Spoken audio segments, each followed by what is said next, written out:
Om Shanti 5 April 2023 प्रातः मुरली बाबा कहउछंती मीठे बच्चे तुम मानकु एबे नाम रूपर व्याधिरू मुक्त रहिबाकु हेबो। कौनसी ओलटा खाता जमा करिबार नाही, एकमात्र बाबांकर स्मृति रे रहिबार अछि। तुम मानकु एबे नाम रूपर व्याधिरू मुक्त रहिबाकु हेबो। कौनसी ओलटा खाता जमा करिबार नाही, एकमात्र बाबांकर स्मृति रे रहिबार अछि। प्रश्न, भाग्यवान संतान माने केउ मुख्य पुरुषार्थ द्वारा निजर भाग्य गढ़ी थांती?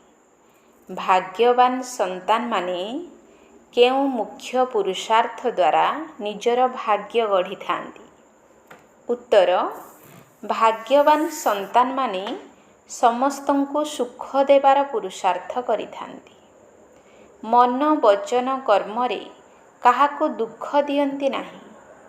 समस्तंक सहित शांतिपूर्ण व्यवहार करिथांती।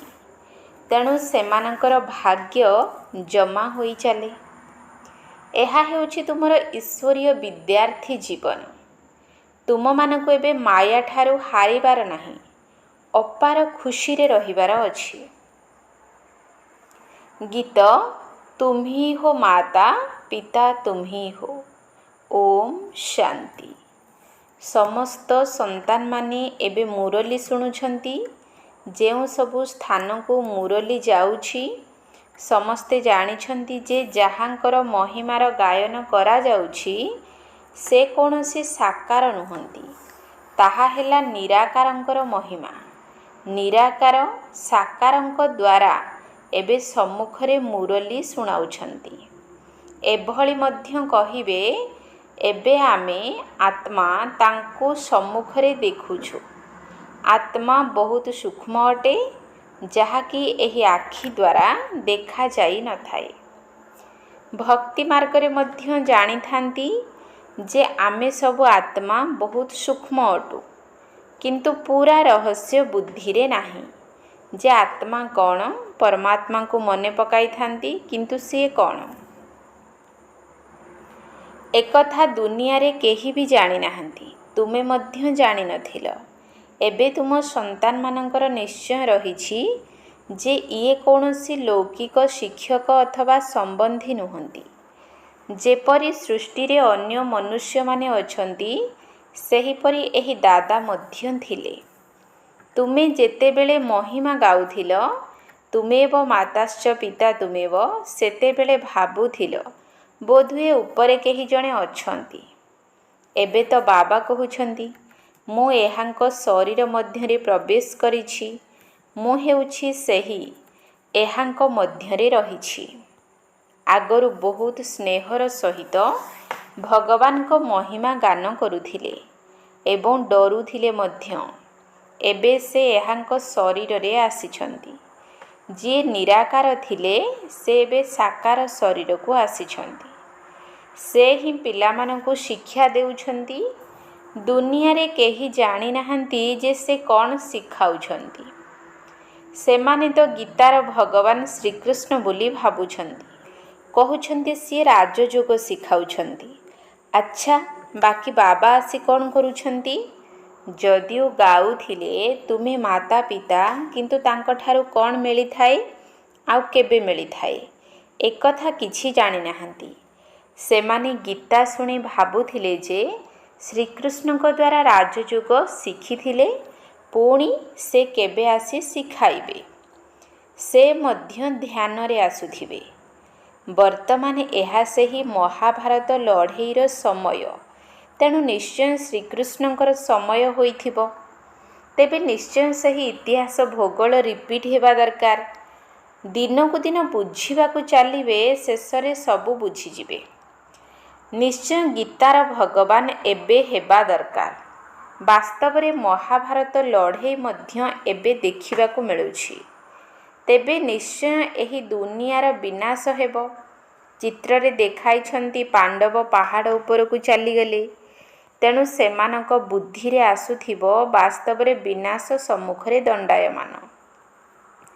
ତେବେ କୃଷ୍ଣ କେଉଁଠାରେ ଅଛନ୍ତି? ସେମାନେ ଖୋଜି ଚାଲିବେ। ଯେତେବେଳେ ତୁମଠାରୁ ଶୁଣିବେ ଯେ ଗୀତାର ଭଗବାନ ଶ୍ରୀକୃଷ୍ଣ ନୁହନ୍ତି, ଶିବ ଅଟନ୍ତି, ଏକଥା ତୁମଠାରୁ ଶୁଣିବା ପର୍ଯ୍ୟନ୍ତ ସେମାନେ ଖୋଜି ଚାଲିବେ। ଏକଥା ତୁମମାନଙ୍କ ବ୍ୟତୀତ ଦୁନିଆରେ ଆଉ କେହି ହେଲେ କହିପାରିବେ ନାହିଁ। ଯଦି ଏବେ ଗୀତାର ଭଗବାନ ରାଜଯୋଗ ଶିଖାଇଥିଲେ, ତେବେ ଏଥିରୁ ସିଦ୍ଧ ହେଉଛି କି ନିଶ୍ଚିତ ଭାବରେ ସେ ନରରୁ ନାରାୟଣ କରାଇଥିଲେ। ତୁମେ ସନ୍ତାନମାନେ ଜାଣିଛ ଭଗବାନ ଆମକୁ ପାଠ ପଢ଼ାଉଛନ୍ତି। ବାସ୍ତବରେ ସିଏ ଆମମାନଙ୍କୁ ନରରୁ ନାରାୟଣ କରୁଛନ୍ତି। ସ୍ୱର୍ଗରେ ଏହି ଲକ୍ଷ୍ମୀ ନାରାୟଣଙ୍କର ରାଜ୍ୟ ଥିଲା ନା, ଯାହାକି ଏବେ ନାହିଁ। ତ ନାରାୟଣ ବି ନାହାନ୍ତି କିମ୍ବା ଦେବତାମାନେ ମଧ୍ୟ ନାହାନ୍ତି। ସେମାନଙ୍କର କେବଳ ଚିତ୍ର ରହିଛି, ଯେଉଁଥିରୁ ବୁଝି ହେଉଛି ଯେ ସେମାନେ ଏଠାରେ ଜନ୍ମ ନେଇକରି ଯାଇଛନ୍ତି।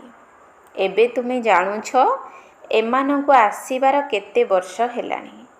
ତୁମକୁ ସଠିକ୍ ଭାବେ ଜଣାଅଛି, ଆଜିଠାରୁ 5000 ବର୍ଷ ପୂର୍ବରୁ ଏହାଙ୍କର ରାଜ୍ୟ ଥିଲା।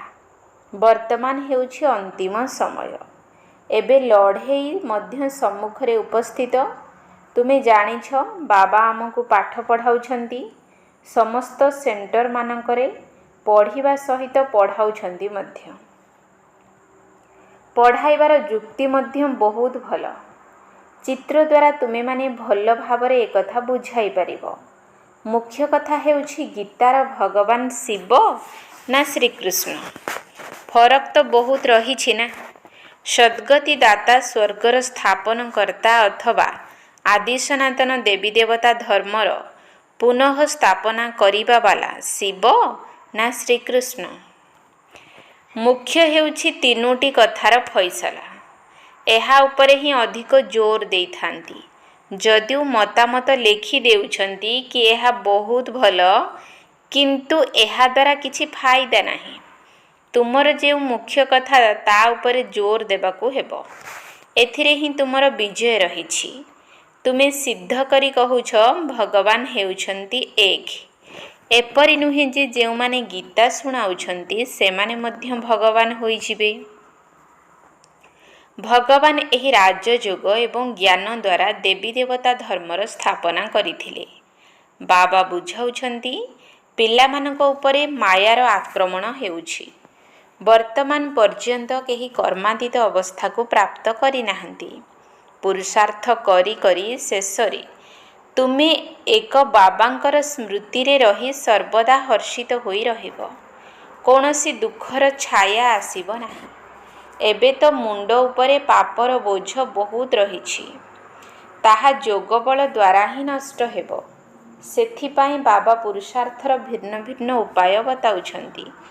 ତେବେ ଯୋଗ ଦ୍ୱାରା ହିଁ ପାପ କଟିବ। ଏମିତି ବହୁତ ବୁଦ୍ଧିହୀନ ଅଛନ୍ତି, ଯେଉଁମାନେ ଯୋଗଯୁକ୍ତ ହୋଇ ନ ରହିବା କାରଣରୁ ନାମ ରୂପରେ ବାନ୍ଧି ହୋଇଯାଉଛନ୍ତି। ସେମାନଙ୍କୁ ହର୍ଷିତ ମୁଖ ହୋଇ କାହାକୁ ଜ୍ଞାନ ବୁଝାଇବା ମଧ୍ୟ କଷ୍ଟକର ହେଉଛି। ଆଜି କାହାକୁ ବୁଝାଇଲେ କାଲି ପୁଣି ଶ୍ୱାସରୁଦ୍ଧ ହୋଇ ଖୁସି ହଜିଯାଉଛି।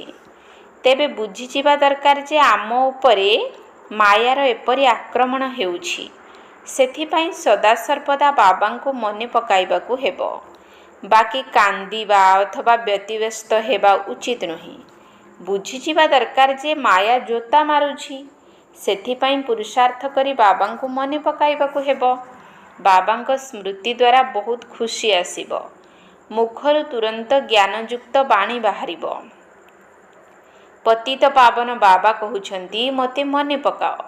କେହି ଜଣେ ହେଲେ ଏପରି ମନୁଷ୍ୟ ନାହାନ୍ତି ଯାହାଙ୍କ ପାଖରେ ରଚୟିତା ବାବାଙ୍କର ପରିଚୟ ଥିବ।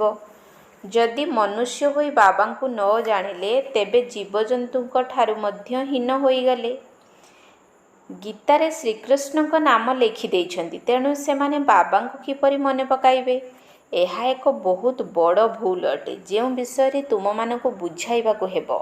ଗୀତାର ଭଗବାନ ହେଉଛନ୍ତି ଶିବ ବାବା। ସେ ହିଁ ସମ୍ପତ୍ତି ଦେଉଛନ୍ତି।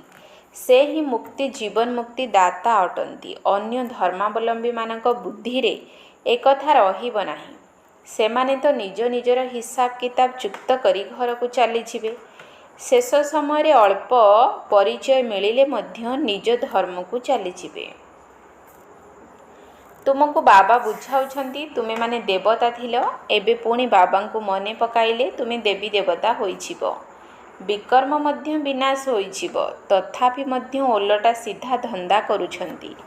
ବାବାଙ୍କୁ ଲେଖୁଛନ୍ତି ଆଜି ଆମର ଅବସ୍ଥା ଝାଉଁଳି ଯାଇଛି, ବାବାଙ୍କୁ ମନେ ପକାଇ ନାହୁଁ, ତେବେ ଯୋଗ ନ କରିଲେ ନିଶ୍ଚୟ ଝାଉଁଳି ପଡ଼ିବ। ଏହା ହେଉଛି ହିଁ ମୁର୍ଦାରମାନଙ୍କର ଦୁନିଆ। ଏଠାରେ ସମସ୍ତେ ମରି ପଡ଼ିଛନ୍ତି। ତୁମେ ବାବାଙ୍କର ହୋଇଛ, ତେଣୁ ତୁମମାନଙ୍କ ପ୍ରତି ବାବାଙ୍କର ଆଦେଶ ହେଲା ମୋତେ ମନେ ପକାଇଲେ ବିକର୍ମ ବିନାଶ ହୋଇଯିବ। ଏହି ଶରୀର ପୁରୁଣା ତମଃ ପ୍ରଧାନ ଅଟେ, ତେଣୁ ଶେଷ ପର୍ଯ୍ୟନ୍ତ କିଛି ନା କିଛି ହୋଇ ଚାଲିବ। ଯେ ପର୍ଯ୍ୟନ୍ତ ବାବାଙ୍କ ସ୍ମୃତିରେ ରହି କର୍ମାତୀତ ଅବସ୍ଥାକୁ ନ ପାଇଛ, ସେ ପର୍ଯ୍ୟନ୍ତ ମାୟା ହଲଚଲ କରୁଥିବ, କାହାକୁ ହେଲେ ବି ଛାଡ଼ିବ ନାହିଁ। ତେଣୁ ନିଜକୁ ଯାଞ୍ଚ କରିବା ଦରକାର ଯେ ମାୟା କିପରି ଧକ୍କା ଖୁଆଉଛି। ଭଗବାନ ଆମକୁ ପାଠ ପଢ଼ାଉଛନ୍ତି, ଏକଥା ଭୁଲିବା ଉଚିତ ନୁହେଁ। ଆତ୍ମା କହୁଛି ଆମ ପ୍ରାଣଠାରୁ ପ୍ରିୟ ହେଉଛନ୍ତି ବାବା। ଏପରି ବାବାଙ୍କୁ ପୁଣି ତୁମେ ଭୁଲି ଯାଉଛ କାହିଁକି? ବାବା ଧନ ଦେଉଛନ୍ତି ଦାନ କରିବା ପାଇଁ। ପ୍ରଦର୍ଶନୀ ମେଳାରେ ତୁମେ ବହୁତଙ୍କୁ ସେହି ଜ୍ଞାନ ଧନ ଦାନ କରିପାରିବ। ନିଜେ ହିଁ ସଉକର ସହିତ ଦୌଡ଼ିବା ଦରକାର। ଏବେ ତ ବାବାଙ୍କୁ ସାବଧାନ କରିବାକୁ ପଡ଼ୁଛି, ଯାଇ ଅନ୍ୟମାନଙ୍କୁ ବୁଝାଅ। ଏଥିରେ ମଧ୍ୟ ନିଜେ ଭଲ ଭାବରେ ବୁଝିଥିବା ଦରକାର। ଯଦି ଦେହ ଅଭିମାନ ଥିବ, ତେବେ କାହାକୁ ତୀର ଲାଗିବ ନାହିଁ। ଅନେକ ପ୍ରକାରର ତରବାରୀ ମଧ୍ୟ ଥାଏ ନା। ତୁମର ଯୋଗ ବଳର ତରବାରୀ ମଧ୍ୟ ବହୁତ ତୀକ୍ଷ୍ଣ ହେବା ଦରକାର। ସେବାର ଉଲ୍ଲାସ ମଧ୍ୟ ଥିବା ଦରକାର। ବହୁତଙ୍କର କଲ୍ୟାଣ କରିବି। ବାବାଙ୍କୁ ମନେ ପକାଇବାର ଏପରି ଅଭ୍ୟାସ ହୋଇଯିବା ଦରକାର, ଯେପରି ଶେଷ ସମୟରେ ଏକମାତ୍ର ବାବାଙ୍କ ବ୍ୟତୀତ ଆଉ କାହାର ସ୍ମୃତି ନ ଆସିବ। ତେବେ ଯାଇ ତୁମେ ରାଜତ୍ୱର ପଦ ପ୍ରାପ୍ତ କରିପାରିବ। ଶେଷ ସମୟରେ ଅଲଫ ଅର୍ଥାତ୍ ବାବା ଏବଂ ନାରାୟଣଙ୍କୁ ମଧ୍ୟ ସ୍ମରଣ କରିବା ଦରକାର। ବାବା ଏବଂ ବର୍ଷାକୁ ହିଁ ମନେ ପକାଇବାକୁ ହେବ। କିନ୍ତୁ ମାୟା ମଧ୍ୟ କମ୍ ନୁହେଁ। ଅନେକ ପିଲା କଞ୍ଚା ହୋଇ ରହିଯାଉଛନ୍ତି। କାହାର ନାମ ରୂପରେ ଫସିଗଲେ ଓଲଟା କର୍ମର ଖାତା ଜମା ହୋଇଥାଏ। ପରସ୍ପରକୁ ପ୍ରାଇଭେଟ୍ ଚିଠି ଲେଖିଥାନ୍ତି। ଦେହଧାରୀଙ୍କ ସହିତ ପ୍ରୀତି ହୋଇଗଲେ ଓଲଟା କର୍ମର ଖାତା ହୋଇଯାଇଥାଏ। ବାବାଙ୍କ ପାଖକୁ ସମାଚାର ଆସୁଛି, ଓଲଟା ସିଧା କର୍ମ କରି ପୁଣି କହୁଛନ୍ତି ବାବା ଏସବୁ ହୋଇଗଲା। ଆରେ ଖାତା ଓଲଟା ତ ହୋଇଗଲା ନା। ଏହି ଶରୀର ତ ହେଉଛି ବିକାରୀ, ତାକୁ ତୁମେ କାହିଁକି ମନେ ପକାଉଛ? ବାବା କହୁଛନ୍ତି ମୋତେ ମନେ ପକାଅ, ତେବେ ତୁମେମାନେ ସଦାସର୍ବଦା ଖୁସିରେ ରହିବ। ଆଜି ଖୁସିରେ ଅଛନ୍ତି, କାଲି ପୁଣି ମୁର୍ଦାର ହୋଇଯାଉଛନ୍ତି। ଏହିପରି ଜନ୍ମ ଜନ୍ମାନ୍ତର ନାମ ରୂପର ବନ୍ଧନରେ ବାନ୍ଧି ହୋଇ ଆସୁଛନ୍ତି। ସ୍ୱର୍ଗରେ ଏହି ନାମ ରୂପର ବେମାରୀ ରହିବ ନାହିଁ। ସେଠାରେ ତ ମୋହଜିତ କୁଟୁମ୍ବ ହେବ। ଜାଣିଥାନ୍ତି ଆମେ ଆତ୍ମା ଅଟୁ, ଶରୀର ନୁହେଁ। ତାହା ହେଉଛି ଆତ୍ମ ଅଭିମାନୀମାନଙ୍କର ଦୁନିଆ। ଏହା ହେଉଛି ଦେହ ଅଭିମାନୀମାନଙ୍କର ଦୁନିଆ। ପୁଣି ଅଧାକଳ୍ପ ତୁମେ ଦେହୀ ଅଭିମାନୀ ହୋଇଯାଉଛ। ଏବେ ବାବା କହୁଛନ୍ତି ଦେହ ଅଭିମାନ ତ୍ୟାଗ କର। ଦେହୀ ଅଭିମାନୀ ହେବା ଦ୍ୱାରା ବହୁତ ମିଠା ଶୀତଳ ହୋଇଯିବ, କିନ୍ତୁ ଏପରି ବହୁତ କମ୍ ଅଛନ୍ତି। ବାବା ଏପରି ପୁରୁଷାର୍ଥ କରାଉଛନ୍ତି କି ଯେପରି ବାବାଙ୍କ ସ୍ମୃତି ଭୁଲି ନ ଯାଉ। ବାବା ଆଦେଶ କରୁଛନ୍ତି ମୋତେ ମନେ ପକାଅ, ଚାଟ୍ ରଖ। କିନ୍ତୁ ମାୟା ଚାଟ୍ ମଧ୍ୟ ରଖିବାକୁ ଦେଉନାହିଁ। ତେବେ ଏପରି ମିଠା ବାବାଙ୍କୁ ତ କେତେ ମନେ ପକାଇବା ଦରକାର। ଇଏ ତ ହେଉଛନ୍ତି ପତିଙ୍କର ପତି, ବାପାଙ୍କର ବାପା ଅଟନ୍ତି ନା। ତେବେ ନିଜେ ବାବାଙ୍କୁ ମନେ ପକାଇ ପୁଣି ଅନ୍ୟମାନଙ୍କୁ ମଧ୍ୟ ନିଜ ସମାନ କରିବାର ପୁରୁଷାର୍ଥ କରିବାକୁ ହେବ। ଏଥିରେ ବହୁତ ଆଗ୍ରହ ରହିବା ଆବଶ୍ୟକ। ସେବାଧାରୀ ସନ୍ତାନମାନଙ୍କୁ ତ ବାବା ଚାକିରି ମଧ୍ୟ ଛଡ଼ାଇ ଦେଉଛନ୍ତି। ପରିସ୍ଥିତି ଦେଖି କହିଥାନ୍ତି ଏବେ ଏହି ଧନ୍ଦାରେ ଲାଗିଯାଅ। ତୁମମାନଙ୍କର ଲକ୍ଷ୍ୟ ଉଦ୍ଦେଶ୍ୟ ତ ସମ୍ମୁଖରେ ରହିଛି। ଭକ୍ତି ମାର୍ଗରେ ମଧ୍ୟ ଚିତ୍ର ଆଗରେ ବସିଥାନ୍ତି ନା। ତୁମକୁ ତ କେବଳ ନିଜକୁ ଆତ୍ମା ଭାବି ପରମାତ୍ମା ବାବାଙ୍କୁ ମନେ ପକାଇବାକୁ ହେବ। ବିଚିତ୍ର ହୋଇ ବିଚିତ୍ର ବାବାଙ୍କୁ ମନେ ପକାଇବାକୁ ହେବ। ଏହି କଥାରେ ହିଁ ମେହନତ ରହିଛି। विश्वर मालिक हेबा कौनसी माउसी घर कथा नुहे। बाबा कहउछंती मु विश्वर मालिक हेउनाही तुमको कराउछि। केते मुंड पिटिबाकू पड़ुछि। सुपुत्र मानकर तो स्वतः चिंता लगी रही थाए। छुट्टी नहीं मध्य सेबारे लागि जिबा उचित। केतेक संतान मानकर बंधन एवं मोह मध्य रहुछि। बाबा कहउछंती तुमर सबु रोग बाहर को बाहरी जिवो। तुमी बाबा को मने पकाई चल। माया तुमको हटाइबा को चेष्टा करुछि। जोग ही हेउछि मुख्य। रचयिता एवं रचनार आदि मध्य अंतर ज्ञान मिलिला। बाकी आउ कौन दरकार। भाग्यवान संतान मानी समस्त को सुख देवार पुरुषार्थ करुछंती। मन वचन कर्म रे काहाकू दुख देउनाहंती। शीतल होई चालुथिबारु भाग्य बढ़ी बढ़ी चलीछि।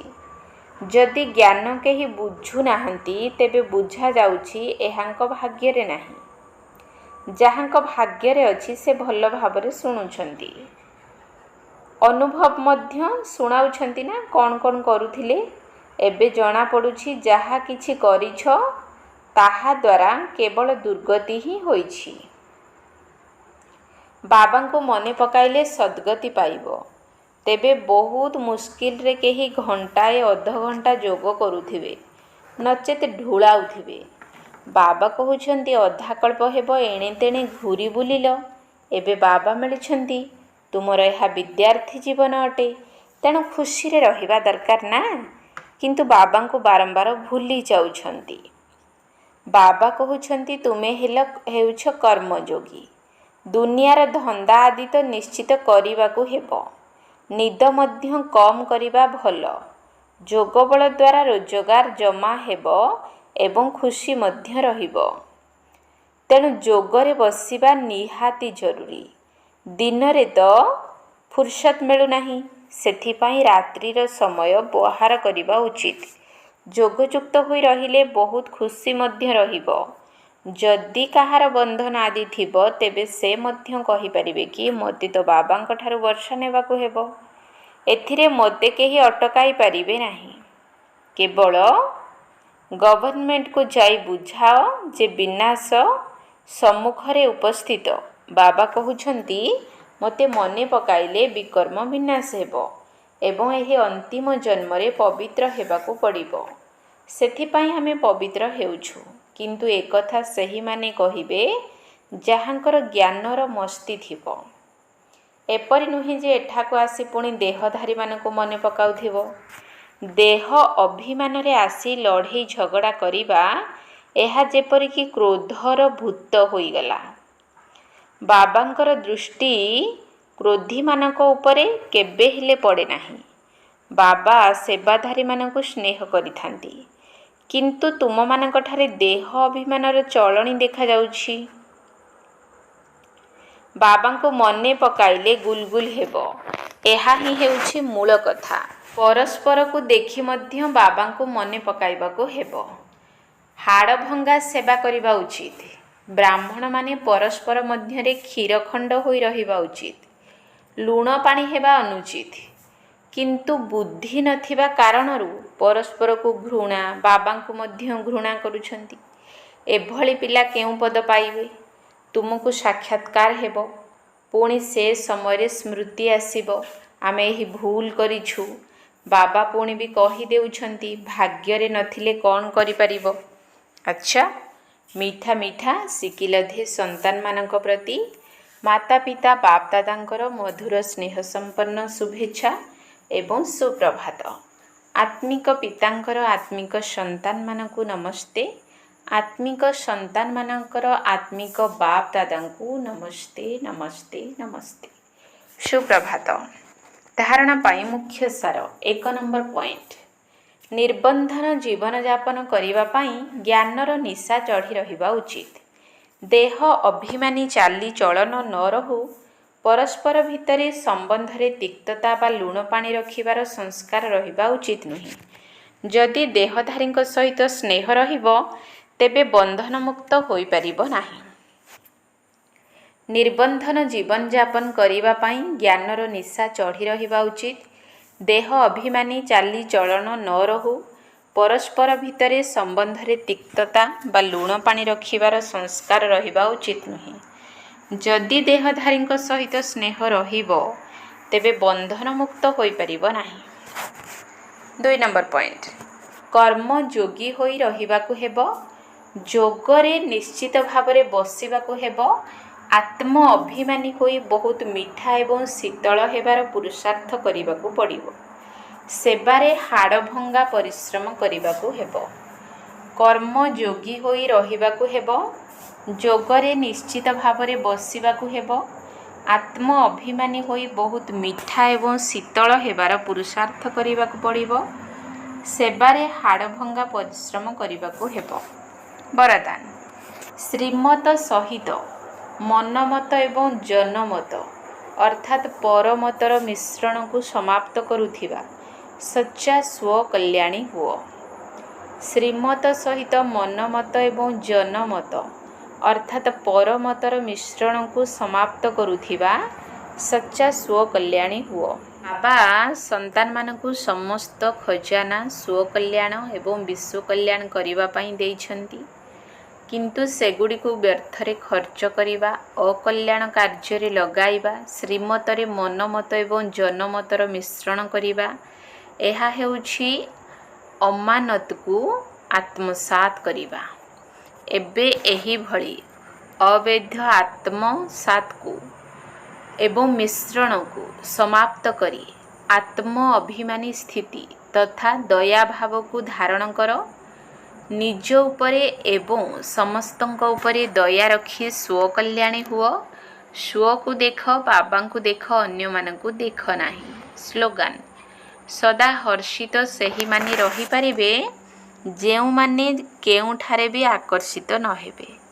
सदा हर्षित सेही माने रही पारिबे जेउ माने केउठारे भी आकर्षित न हेबे। ओम शांति।